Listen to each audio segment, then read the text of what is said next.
What's up guys, Twice here with another deck profile for you. One for a deck that I've been waiting to finish for a long time. It just, couldn't get the cards or whatever, but it actually wasn't too hard to finish. It was just a matter of actually getting the money to do so, getting my stuff from Amazon and kind of getting it all from my house and bringing it together. But anyway, so finally got the deck finished. Been waiting to show you guys for a while, and this is going to be for my Silver Thorns, of course, Venus Luckier, because she's my goddess. Anyway, so gonna get right into it with the starter. Silver Thorn Beast Tamer Emile. Great new starter for this deck. Amazing. So ability is that she's a Forerunner, and her secondary ability is that you put her into the soul, you look at the top 5 cards of your deck, and you search for up to one Grade 2, and Grade 3 card with Silver Thorn in their card name. And of course, if you get any number of those, you can put them into the soul, but only one of each. So of course, she's a really great card because she can put at max 4 cards into the soul, including herself. And what I've come to find is really useful about this card is that she's good for deck thinning, specifically late game, because you can, of course, this Pale Moon, you can just call her right out of the soul, and then use the ability again to just try to filter out all those non-triggers in your deck. And she can build up the soul pretty quickly to prepare for things like Venus Luckier. So yeah, definitely the best option to run in starters. Really glad that she replaced the set 12 one. Now I'm going to go on to the grade 3s, because I think the deck will be a lot easier to explain if I do it this way. So of course, we run one of the most beautiful cards in the game, ladies and gentlemen, for Silver Thorn Dragon Empress Venus Luckier. Just listen to the sound of that name. She's a great card. So of course this is Luckier's new cross-ride form, and just the name itself says it all. It shows how she really is the head of the Silver Thorns, but also emphasizes her beauty and deceptiveness. And I don't know, maybe I'm reading too much into this, but anyway, great ability, limit break, a special counterblast, 2 Silver Thorns. You soul charge 2, and then you can call up to 5 Pale Moon units from your soul, whose total grade is 6 or less, and you call them all to the rear guard at once. And yeah, and of course she's a cross-ride, so she has that +2 whenever Luckier is in the soul, and it's not hard to get her into the soul with, things like Emile here. So yeah, Venus Luckier is a really good card. It's an interesting playstyle because it has both offensive and defensive capabilities, because if your field has been annihilated by things like, Kaiger and Arakami, she can help replenish that.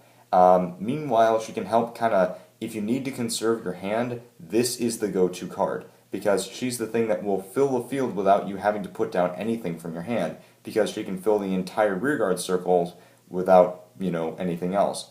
And of course she can boost things like Upright Lion pretty considerably. Just an all-around really amazing card, and her artwork looks so good. I wish that we got the Japanese holo though, because the English one looks too much like a regular rare. Then, moving on, I run 2 of the Luquier Reverse.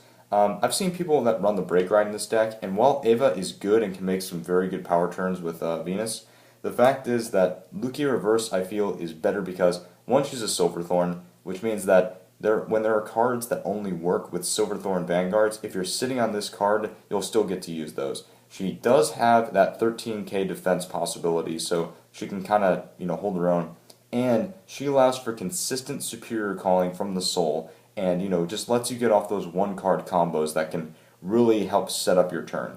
So Luquier Reverse in the end is a good card, though you really do preferably want to be sitting on Venus. But yeah, I really like her artwork and just how much of a contrast it is to Venus.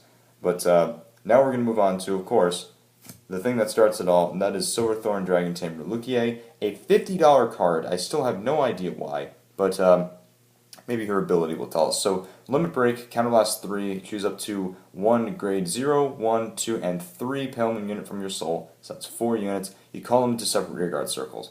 And her secondary ability, which arguably is the more useful one, whenever something is called out of the soul, she gets +3.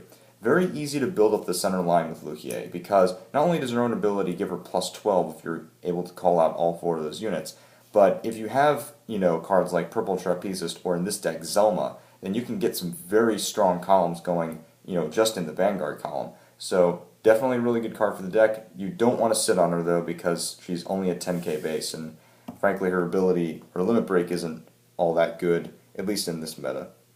Moving on to the grade 2s now, we have 4 Rising Dragon. 12k attackers, of course, are just always necessary. This is kind of the reason that I do only run Silver Thorns for my grade 3s, because I noticed that this is a key pressure card in this deck early game, especially since I run stand triggers in this deck. So Rising Dragon can definitely be a very clutch card. You want to get the full benefit out of this card's +3, just as much as you can. So having a Silver Thorn Vanguard as often as you can is really helpful.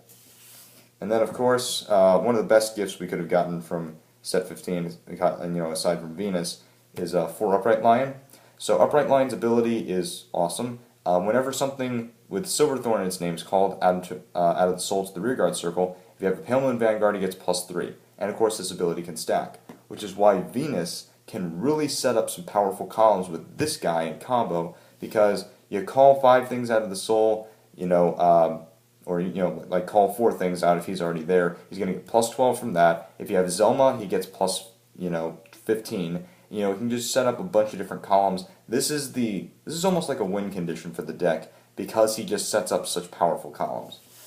Now on to the rest of the grade 2s. I run 3 Silver Thorn Beast Tamer Maricica. A really great pressure card for this deck. Excuse me, I have a bit of a cold.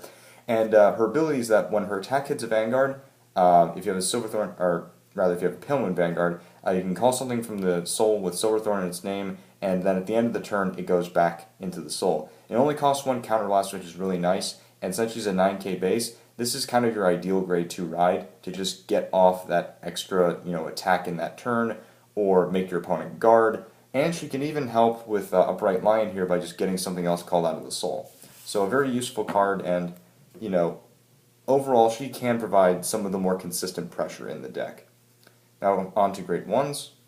For Perfect Guards, kind of glad we don't have the Quintet Wall because, frankly, I just like running the Perfect Guards. It's just easier, and because this deck is kind of counterblast heavy, I don't think I would have run the Quintet Walls anyway. And now, of course, the other gift from set 15 that we really couldn't have gone without, and that was Silver Thorn Assistant Zelma. So this is the Purple Trapezes clone that everyone who plays Pale Moon was waiting for.